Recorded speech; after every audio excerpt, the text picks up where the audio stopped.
o maior número de judeus assassinados em um único dia desde o Holocausto. As pesadas imagens de um dia trágico que chocou o mundo vão entrar para a história. E pessoas de todo o planeta se perguntam: qual é a origem de todo esse ódio e em qual momento essa guerra realmente começou? Você já deve ter ouvido falar nesse cara aqui, o Abraão. Ele fazia parte da primeira civilização da história, que eram os sumérios, né? Ele viveu mais ou menos ali em 2000 a.C.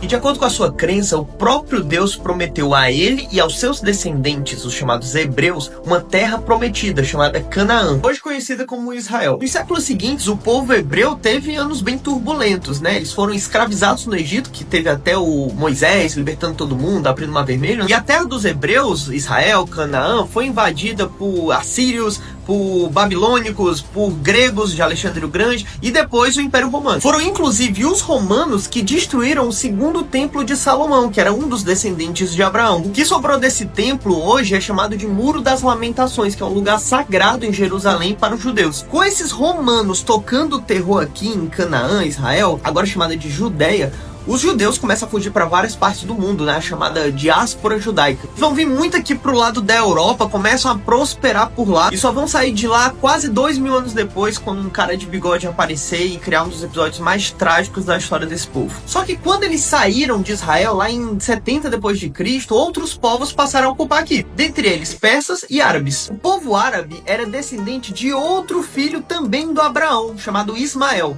Só que a religião islâmica só vai nascer muito depois por conta desse cara aqui, o Maomé. Lá em 610 depois de Cristo, o Maomé recebe, segundo a sua crença, uma visita do anjo Gabriel com uma mensagem do próprio Deus. A mensagem entregava ao Maomé a missão de unificar os povos árabes que até então estavam espalhados com diferentes tipos de crenças. Após isso, lá em Jerusalém, ele sobe aos céus num lugar chamado Cúpula da Rocha. Local esse que se tornou sagrado para a fé islâmica, também em Jerusalém. Os árabes se juntam, formam um império poderoso, que é chamado de Primeiro Califado Ortodoxo, e começam a se expandir pelo mundo. Isso a gente está falando do ano de 632. O Império Romano, que tinha expulsado os judeus daqui, já tinha caído e agora essa região estava dominada pelo Império Árabe. E eles vão ficar por lá quase 1000 anos, só vão cair lá em 1453, pertinho do Brasil ser descoberto, quando chega o Império Turco-Otomano, que hoje, para efeito didático, é a Turquia. O Império Otomano vai durar até a Primeira Guerra Mundial, vai perder e vai se dissolver. E com essa queda do Império Otomano, adivinha quem ficou com essa área aqui que era a antiga Canaã? O Império Britânico, a Inglaterra, né? Que contou de certa forma com a ajuda de judeus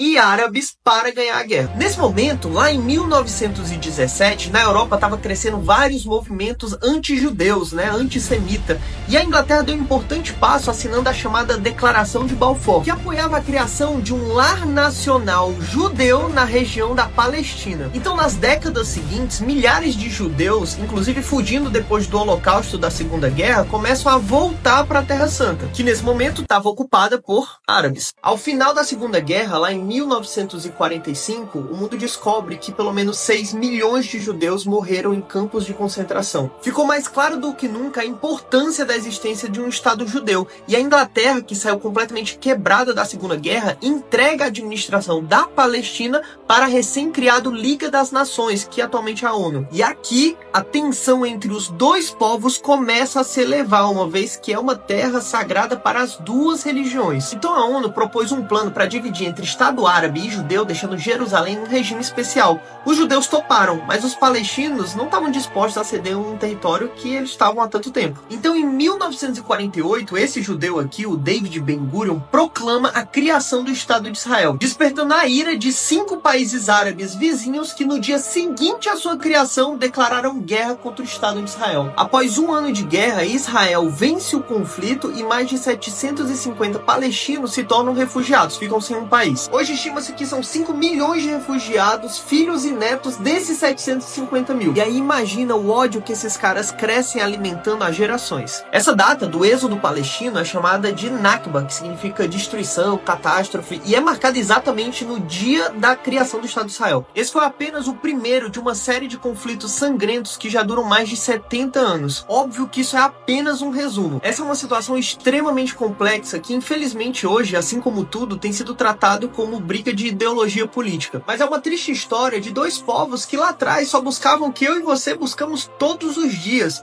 segurança, dignidade, um lar. Se você quiser um vídeo mostrando o que aconteceu nos últimos 70 anos, deixa eu saber nos comentários e segue esse perfil. E não esquece que um povo que não conhece o seu passado tá fadado a repetir os mesmos erros em seu futuro.